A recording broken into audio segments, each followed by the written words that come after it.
ஆண்டவராகிய இயேசு கிறிஸ்துவின் நாமத்துக்கு மகிமை உண்டாவதாக. கிறிஸ்துவுக்குள் எனக்கு மிகவும் பிரியமானவர்களே, உங்கள் யாவருக்கும் என் அன்பின் வாழ்த்துக்கள். இந்த நாளின் தியானத்திற்கு என்று எடுத்துக்கொள்ளப்பட்ட வேத வசனம் யோவான் எழுதிய நற்செய்தி அதிகாரம் 1 வசனங்கள் 26. யோவான் அவர்களிடம், நான் தண்ணீரால் திருமுழுக்கு கொடுக்கிறேன், நீங்கள் அறியாத ஒருவர் உங்களிடையே நிற்கிறார். ஆமேன். கிறிஸ்துவுக்குள் எனக்கு பிரியமானவர்களே, நீங்கள் அறியாத ஒருவர் உங்களிடையே நிற்கிறார். பிரியமானவர்களே, இந்த வசனத்தை மீண்டும் மீண்டும் நாம் படிப்போம், வாசிப்போம், தியானிப்போம். எவ்வளவு ஆச்சரியமான வார்த்தை இது, நம்பிக்கைக்குரிய வார்த்தை. நாம் அறியாத ஒருவர் நமக்கு நடுவில் இருக்கிறார். யார் இவர்? இவரை பற்றித்தான் இன்று நாம் தியானிக்க இருக்கின்றோம்.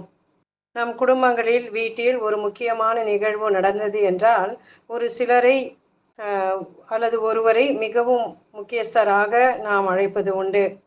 அநேக பெரியவர்கள், பிடித்தவர்கள் வந்திருந்தாலும் முக்கியஸ்தராக அழைக்கப்பட்டவருக்கே எல்லாவற்றிலும் நாம் அதிக கனம் கொடுக்கிறோம்.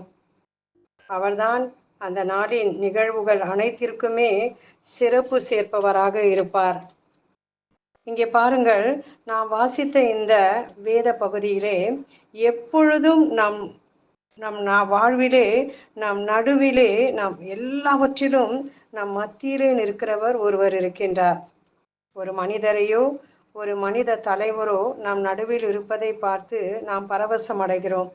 அதைவிட மேலானவர், அறியாத ஒருவர், கண்களால் காணக்கூடாத ஒருவர் நம் நடுவிலே இருப்பதை நாம் இன்னும் உணராமல் இருக்கிறோமே. பிரியமானவர்களே, வெறும் ஊன கண்கள் கொண்டு நாம் அவரை பார்த்து நாம் பழகிவிட்டோம்.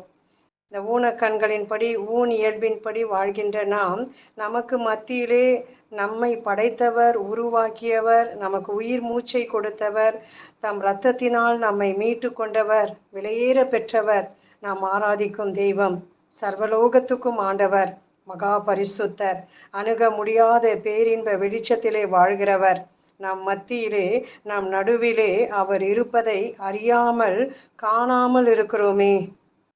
அன்று ஆலயத்திலே மறைநூல் வல்லுநர்கள், வேதபாரகர், வேதத்தை நுணுக்கமாக அறிந்து அதை கற்று மக்களுக்கு போதிப்பவர்கள் கூட இயேசு தங்கள் மத்தியிலே, தங்கள் நடுவிலே இருப்பதை அறியாமல் கேட்ட கேள்விகளுக்கு ஆச்சரியத்தோடு கூட அவர்கள் இருப்பதை நாம் பார்க்கின்றோம்.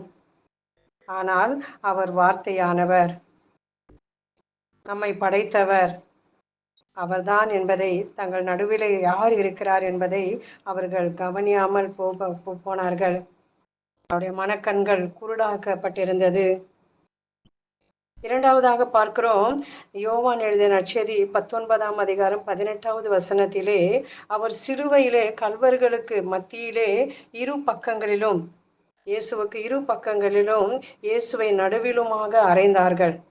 ஆனாலும் அவர்களும் கூட தங்கள் நடுவிலே அறையப்பட்டிருக்கிறவர் யார் என்று அறியாமல் அவரை இகழ்ந்து வேடிக்கை பார்த்து கொண்டிருக்கின்றனர். பிரியமானவர்களே, நம் துன்பங்கள், வேதனைகளுக்கு மத்தியிலே, போராட்டங்களுக்கு மத்தியிலே, நிந்தை அவமானங்களுக்கு மத்தியிலே நாம் துன்புறுகிற நேரங்களில் எல்லாம் நாம் நடுவில் இயேசு இருக்கிறார். நமக்கு ஆறுதல் கூறி நம்மை தேற்றுகிறவராக இருக்கின்றார் என்பதை நாம் மறந்துவிடக்கூடாது. மூன்றாவதாக மத்தேயு 18ஆம் அதிகாரம் 20வது வசனத்தை நீங்கள் வாசித்து பாருங்கள். அதிலே 2 அல்லது 3 பேர் என் பெயரின் பொருட்டு எங்கே கூடியிருக்கின்றார்களோ அங்கே அவர்களிடையே நடுவே நான் இருக்கிறேன் என்று கூறுகின்றார். பிரியமானவர்களே, இன்றைய சமுதாயத்தில் அரசியல் தலைவர்கள், கட்சி தலைவர்கள், சினிமா நடிகர்கள், பெரிய அதிகாரிகள் போன்றவர்களின் பெயரால் கூட்டங்கள் நடைபெறுவதும், அதில் ஆயிரக்கணக்கான மக்கள் ஒன்று கூடுவதையும் நாம் பார்க்கின்றோம். இதனால் தனிப்பட்ட வாழ்விலே மனிதனுக்கு என்ன லாபம் உண்டு? சமாதானம், சந்தோஷம், குடும்ப பிரச்சனைகள், தனிப்பட்ட பிரச்சனைகள், தன்னுடைய வாழ்விலே தனிப்பட்ட மாற்றங்கள் ஏதாவது நடக்க இருக்கிறதா? ஒன்றும் இல்லை. இங்கு ஆண்டவர் கூறுவதை பாருங்கள், 2 அல்லது 3 பேர் என் நாமத்தின் நிமித்தம் ஒன்று கூடினாலே நான் அவர்கள் நடுவிலே இருப்பேன் என்று கூறுகின்றார். அவர் கூட்டத்தை தேடவில்லை. தனி நபர்களையே, முட்களில் சிக்கி இருக்கிறவர்களையே, காயப்பட்டவர்களை, உள்ளம் உடைந்தவர்களை, கலங்கி போய் நிற்கிறவர்களை, காணாமல் போன தன்னுடைய ஆடுகளை மிகுந்த மனதுருக்கத்தோடு தேடி அவர்கள் நடுவிலே இருக்கிறவராக இருக்கின்றார். நான்காவதாக, நாம் ஒன்றாக கூடி அவரை துதிக்கின்ற வேளையிலே, குடும்பமாக சேர்ந்து அவரை ஆராதிக்கிற நேரத்திலே, அங்கு அவர் துதிகளுக்கு மத்தியிலே அவர் இருக்கிறேன் என்று கூறுகின்றார். திருப்பாடல் 149 முதல் வசனம், எபிரேயர் 2ஆம் அதிகாரம் 12வது வசனத்தை வாசித்து பாருங்கள். இந்த வசனத்திலே அவர் எப்படி நம் மத்தியிலே நாம் துதிக்கும் பொழுது, அவரை புகழும் பொழுது, அவரை ஆராதிக்கும் பொழுது அவர் நம் நடுவிலே இருக்கின்றார். எனவே இந்த வேளையில் நாம் ஆண்டவரை நாம் அதிகமாக ஒன்றாக இணைந்து, சபையாக, குடும்பமாக இணைந்து அவரை நாம் துதித்து, அதனால் வருகின்ற அந்த தேவ பிரசன்னத்தினாலே நம் இல்லங்கள், குடும்பங்கள் நிரப்பப்பட வேண்டும் என்று நாம் விரும்புவோம். ஐந்தாவதாக, எபேசியருக்கு எழுதப்பட்ட திருமுகத்தில் 3ஆம் அதிகாரம் 17வது வசனம். எபேசியர் 3:17 நீங்கள் வாசித்தீர்கள் என்றால், கொலேசியர் 1:27 நீங்கள் வாசித்தீர்கள் என்றால், நாம் எவ்வளவு அதிகமாய் அவர் மேல நம்பிக்கை கொண்டு, விசுவாசம் கொண்டு அதில் நாம் வளர்ந்திருக்கிறோமோ, அந்த அளவுக்கு அதிகமாகவே அவர் நம் உள்ளங்களிலே, இருதயங்களிலே வாழ்கிறார் என்பதை நாம் அறிந்து கொள்வோம். எந்த அளவுக்கு நாம் விசுவாசத்திலே இருக்கிறோமோ அந்த அளவுக்கு தான் இயேசு நம் நடுவிலே இருக்கிறார் என்பதை நாம் விசுவசிப்போம், உணர்வோம். எனவே கிறிஸ்து நமக்குள் வாழ்ந்து கொண்டிருக்கின்றார், நம் நடுவிலே வாழ்ந்து கொண்டிருக்கிறார் என்பதை நாம் விசுவசிப்போம். பிரியமானவர்களே, நம் நடுவில் இருப்பவர் சாதாரண உலக தலைவர் அல்ல. அழிந்து போகின்ற உலகத்தே அமைதியை தருகிறவன் அல்ல.